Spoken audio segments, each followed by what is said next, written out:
everybody. Welcome to Phil and Dave's Excellent Adventures. Just Dave here. Today we are talking about the movie Minions 2, The Rise of Gru.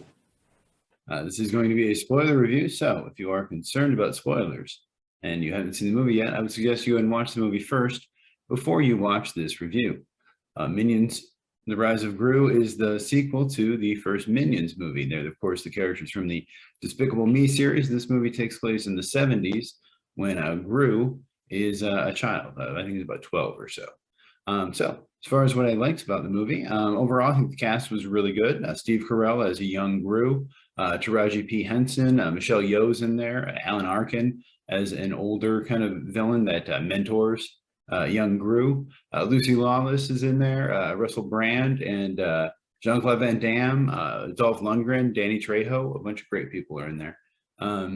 So yeah, all great performances for the most part. There's this biker character who's played by RZA, who I really liked as well. He's probably one of my favorite characters from the movie. There's a new minion introduced. So we've got, let's see here, Kevin is the sort of tall, thin one. He's kind of the leader, I guess, of the crew. There's Bob, I think is his name, the one with the two different colored eyes. And then Stuart is the one with the one eye who's kind of crazy. And Bob's kind of the sweet one, the dumb one, I guess, maybe. There's a new minion introduced behind me. There's kind of a big rounder one in the purple jumpsuit, and his name is Otto. Otto is kind of dumb, I suppose, which I thought Bob was kind of the dumb one, but I guess, I don't know. But Otto has sort of an interesting little thing where there's this MacGuffin, I guess, this necklace they're trying to get, and he trades it away for a pet rock, and then he has to go after and find it, and he ends up meeting up with the biker character who has it, and yeah, it's a fun little adventure. Why not? I liked it. I did like that the store they go into is called Criminal Records.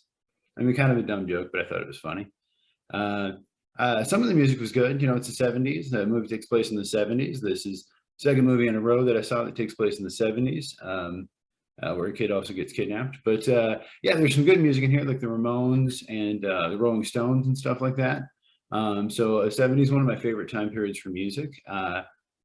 But yeah, there's good and bad about that, I guess. And then I do like the Minions language. I think, you know, it's obviously kind of gibberish and it's hard to understand, but they occasionally throw in some like Spanish words or French words. It's almost like Esperanto in a way.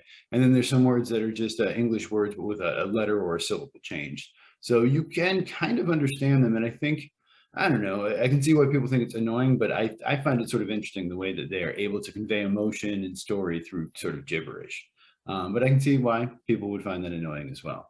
As far as what I disliked about the movie, like I said, 70s I think was a great period for music. Unfortunately, the music they focused on was not the music that I like very much. I thought it was too much disco, which again, I'm coming around to disco and I realize people are now starting to appreciate it, but there's a lot of disco in here, which is not my favorite, you know, genre of music. And really not as much. I know I actually watched the first Minions movie before this because it was free on Peacock. And, you know, the movie itself was fine, but I was really impressed with the music. I think it legitimately has one of the best soundtracks I've heard in a movie. It's got all these great 60s bands like the Kinks and the Doors and the Box Tops and the Beatles and all this stuff like that. And so I was, you know, going into this one thinking, hey, at least there'll be some good music, you know, hopefully. Universal has a lot of rights to a lot of good bands, right? And yeah, and it was instead of a lot of disco, and then it was a lot of covers of stuff that I didn't really like, because at first I thought it was the original, and then you realize, no, this is a cover, and then why is this a cover? And, you know, some of the covers were by, you know, people who I like St. Vincent or Thundercat, but like, I don't know, the cover of Fly Like an Eagle by Thundercat kind of annoyed me. And the Funky Town cover, same thing, just because it's this weird thing where it's almost exactly like the one that you know, but it's just a little off, and so it just irritates you. It's like, I know when you hear a live recording of a song you've heard 1,000 times, or just a different version of it, and you're just like, what is this? I don't like this, you know? So yeah, kind of like Weezer's cover of Africa or something like that. So I was really hoping for, you know, some Led Zeppelin or Black Sabbath or David Bowie or Queen or Jerry Rafferty or Van Morrison. And instead, you know, we got needless, pointless kind of Funky Town covers and stuff. That being said, I don't know, Tame Impala was in there. I can kind of see why they did it. You know, I can see why kids would like it, I guess, but I didn't like it. Oh, they do the sad face thing, which was also in the Shrek movies, I think, or the Puss in Boots movies, which just is fine when they did it. But I'm like, oh, okay, I've seen this before. It was literally in the trailer for Puss in Boots 2 or whatever it's called, just before this movie played. So I'm like, well, okay, you've done that joke before, though. It's the same company, I suppose, but same writer, I guess, as that movie. But why do the same joke again? That being said, the joke really worked in the theater and landed, and the kids really seemed to like it.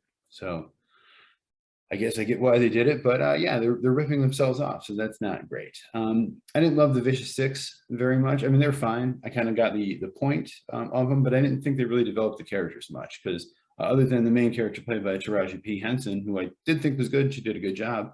But I guess I would have liked to see more of like Jean-Claude Van Damme as Jean-Claude or Dolph Lundgren as Svengeance, and maybe I don't know. They're not voice actors, so maybe there's a reason we didn't get much of them, and maybe the whole joke is just the casting of them alone. But Gru getting kidnapped also kind of bothered me because I don't know. I like the fact that Gru was with the Minions. I think the thing I had with the first movie is, like I said, they did a pretty good job of telling the story with the gibberish, but in the first movie, they would wisely, if it got too long with the kind of gibberish stuff, they'd throw in a human character or somebody speaking English to kind of like break up the monotony. And so I figured, oh, with this, they've got little Gru with them. So, little Gru at least can talk. So we've kind of got that. And then no, he gets kidnapped, gets taken away. So we don't have that, So then we get a lot of stuff with the Minions kind of doing little vignettes, little shorts where they're kind of going around and doing various different things. Like they learn Kung Fu in like 2 days. Which they even kind of point out in the movie, like, no, you haven't learned it. You're about to get your beginner badge or whatever. But they do actually kind of learn it, because then they end up learning using those skills later. And again, I realized questioning the logic in a kids movie is kind of silly. Like, what am I doing here? But I mean, I'm reviewing the movie, so this is the stuff that I noticed. They do this thing where at some point one of them gets turned into a bunny, and another one into like a goat ram thing, and then another one into a chicken. And then I think it's Stuart gets turned into a chicken. And then when he gets turned into a chicken, apparently he's a female chicken who is also laying eggs. So he starts like shooting out eggs at some point as like a weapon, I think. And then one of the eggs hatches and becomes this sort of baby chicken minion hybrid thing.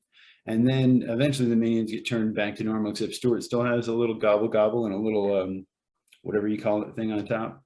Cockle? I don't know. Yeah, so then they've got this little tiny baby, chick thing, which of course the logic behind it doesn't make any sense, but fine.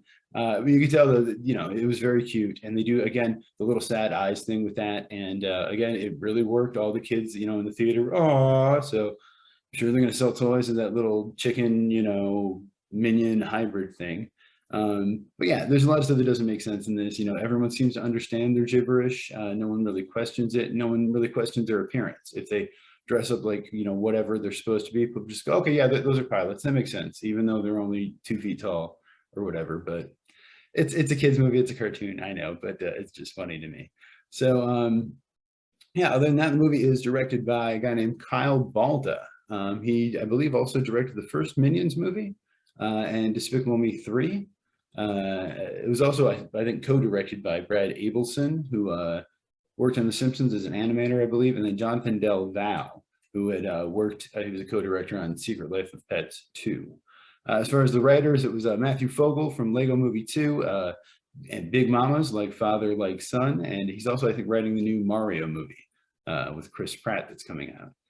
Also written by Brian Lynch, who wrote the first Minions movie, Puss in Boots, Secret Life of Pets, and he wrote and directed Big Helium Dog, which is a Kevin Smith thing. So he was in a couple Kevin Smith movies and is friends with him. So I'm a Kevin Smith fan, so I thought it was interesting. Overall, like I said, the kids in the theater, I didn't hear them laugh a lot. I didn't see, a lot of them really enjoying the movie. I mean, a little bit, but not as much as I expected. There was a couple scenes, definitely I heard some giggles. But yes, the scenes with the little sad eyes really seemed to get a big reaction out of them. So as far as I can tell, it seemed like the kids seemed to like it, at least in the theater I was in. Yeah, this movie was supposed to come out in 2020. It was one of the movies that was delayed because of the pandemic. One of the last movies, I think, that was. So hopefully from here on out, everything will be new. I guess we'll see. So overall, for me, I think I'd give this movie just a 7 out of 10. Again, kind of a cop-out score, but it's what it is. It's just it's a fine kids movie. It's not terrible. You know, I can see if I had kids and I had to deal with the Minions, being annoyed by them or getting sick of them. But I guess I don't understand the hate for the Minions. I can see how it would be annoying if I were inundated with them, but I find it fairly easy to avoid them. So yeah, overall movie for me, fine. Didn't hate it, didn't love it. I don't know, but if you saw it, let me know what you think of it down in the comments below. Thank you so much for watching. Hope you have a great night, and I will see you here again next week.